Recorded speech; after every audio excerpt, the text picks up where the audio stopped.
in this scene we see that the Lord sees straight into their hearts.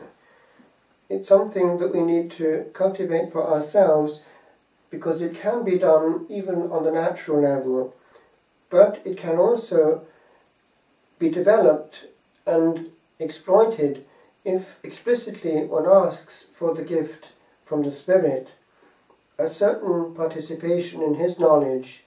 If He sees that with sincerity we ask that, the risk is that actually He'll help us to find how to do it. The souls that have been close to the Lord sometimes have found that things did come to them. The arm of the Lord has never been shortened, and His gifts are still out there. We can ask for gifts. The problem is that we are in the way. We don't know how to receive quite often.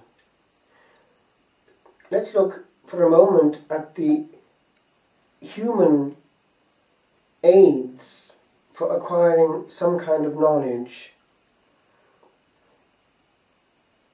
Intuition means seeing in and tueor. And the person who becomes aware learns as he goes through life to detect things. First of all, he is good at picking up what is going on through listening and also reading between the lines. A person can detect something from what is being said which is hiding what he concludes to be actually there. So first of all, he's a good listener. We will find that people who talk a lot miss a lot. A person who observes attentively even a conversation between others before him is at the end of that conversation more aware and more au courant than people might think.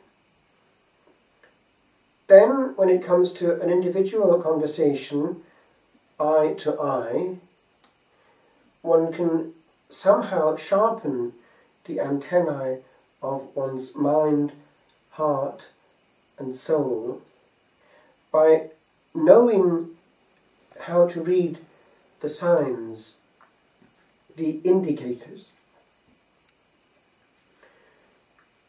A person behaves in such and such a way for a plethora of reasons. But if certain patterns emerge, there can be reasons for them. And again, a person used to detecting will more quickly pick up what are the probable causes way back. If a person, for instance, is immediately aggressive and fearful and unable to trust, there will be reasons for that. If a person is constantly depressed, profoundly unhappy, unable to smile spontaneously and deeply, there are reasons for that. If a person is dysfunctional in behavior, if a person is dysfunctional in relationship, e.g. from one relationship to the other, each one failing, it may not always be the other person's fault. There are reasons which can be picked up. If a person tendentially in a conversation spends that conversation finding fault with, whether it's something in a religious community or in other people in general, the chances are that the fault is not always with, e.g., the religious community in question or the other people in question. If there is a tendency to find fault, there is a judgmental spirit. Therefore, there is a cause there. With regard to the directly supernatural awareness, that can come. Suddenly, if one calmly and insistently does ask for the gift of awareness and knowledge, sometimes we will somehow pick up things in an unexpected way, e.g. a nudge, ask this at a certain point, and then it will be the opening of a can of worms or whatever it might be. The right question rather than many words, hitting everywhere but in the right target. But then also, when the Lord finds a group of people who only seek His will and enthrone Him, He is more likely to be able to be generous with His gifts without being repulsed. I remember being pleasantly surprised in student days, in certain ambits of intense prayer, to see how generous the Lord was with His gifts. One time we were in fairly intense prayer, all of us students, and we had our eyes closed, and one of the girls present, or was it one of the boys first? I think it was a boy first who was picking up something, could see this white square with red in the middle of it, and that was it. He didn't know what it meant. And then immediately one of the girls coming out with this, I'm getting it too. But she was getting more, and it was this. There was one of them there, one of the students in that fairly big group, who had had an abortion, and the Lord wanted that to be brought to him, opened up and healed. And on it would go.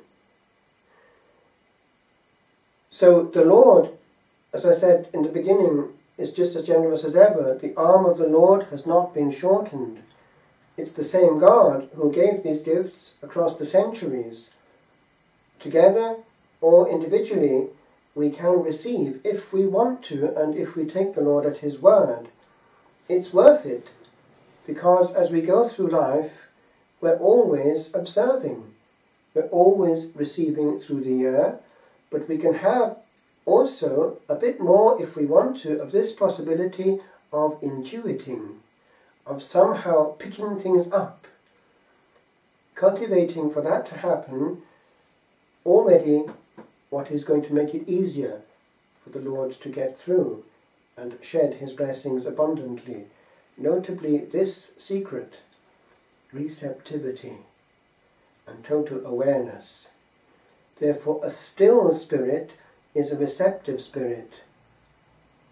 A person looking at everything carefully and listening carefully to everything, even the unsaid, is a still spirit, an open spirit, an attentive spirit, and moments do not pass by unattended.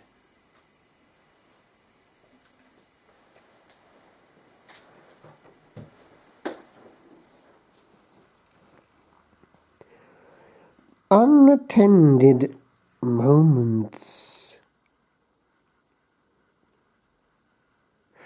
They will not come again from whence they stood once o'er our heads unheld. They will not come to roam unhurried where the worried blood found not a time to pause. For duty numb had hardened every vein. No more will seconds have a second time to be a part of us. Nor can this little core of being that we are be history. A moment glowed of troubled ecstasy, for that 'twas hardly known, nay, was outblown for hurry, for the next. Yet next we see that it itself was best. It alone, and it asunder breaks the self-same heart that beat it once, not knowing beatings are